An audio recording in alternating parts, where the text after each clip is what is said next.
আসসালামু আলাইকুম বন্ধুরা, আপনারা কেমন আছেন? আমি আলহামদুলিল্লাহ।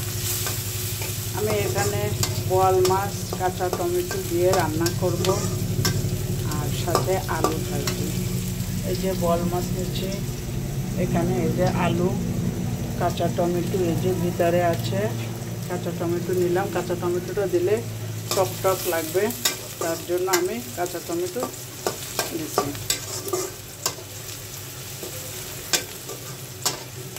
একটা মাছ সকালবেলা আমি কেটে নিয়েছি, কিছুটা রেখে দিয়েছি, আর বাকিটা আমি রান্না করতে নিয়ে আসলাম।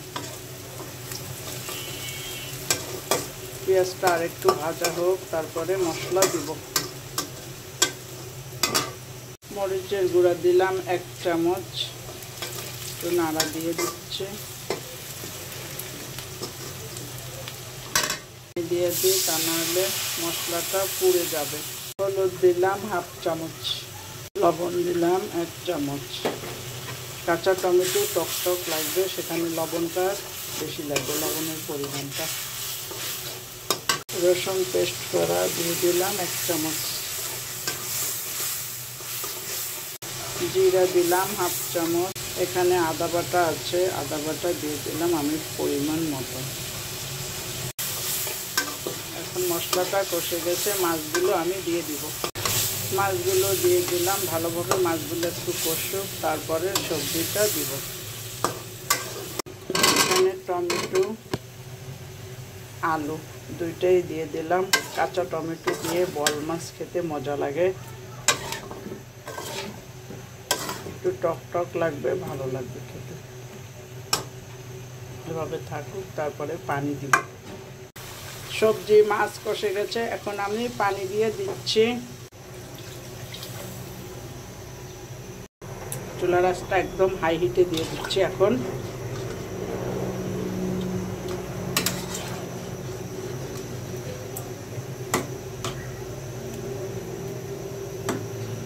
ঢেকে দিব। তরকারিটা নাড়া দিয়ে দেখি কি অবস্থা, সিদ্ধ হয়েছে কতটুকু।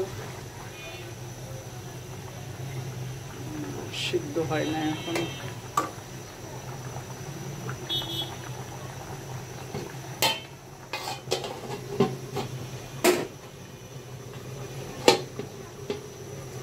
তরকারিটা হয়ে গেছে প্রায়। আমি এখানে 3টা কাঁচা ঝাল দিয়ে দিলাম। লবণটা একটু চেক করে দেখি। হ্যাঁ, লবণ হয়েছে, আর একটু 1 মিনিট থাকুক। হয়ে গেছে, এখন আমি একটু জিরার ফাঁকি দিয়ে দিলাম উঠাবার আগে। এখন আমি চুলাটা অফ করে দিচ্ছি, আমার রান্না শেষ। বন্ধুরা, বোয়াল মাছ কাঁচা টমেটো আলু রান্না করলাম, হয়ে গেছে রান্নাটা। কালারটা দেখেন কত সুন্দর, কাঁচা টমেটোর জন্য কিন্তু কালারটা সুন্দর আসছে, এবং বোয়াল মাছের সাথে আলু কিন্তু খুবই যায়, খেতে মজা।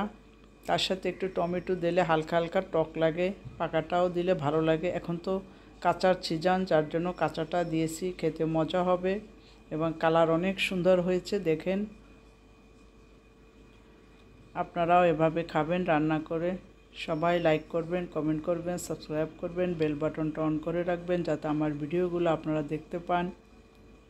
নতুন বন্ধু যারা আমার ভিডিওটা দেখবেন, লাইক দিয়ে সম্পূর্ণ ভিডিওটা দেখবেন, সাবস্ক্রাইব করবে, আমার পাশে থেকে যাবেন। সবাই ভালো থাকেন বন্ধুরা, খোদা হাফেজ।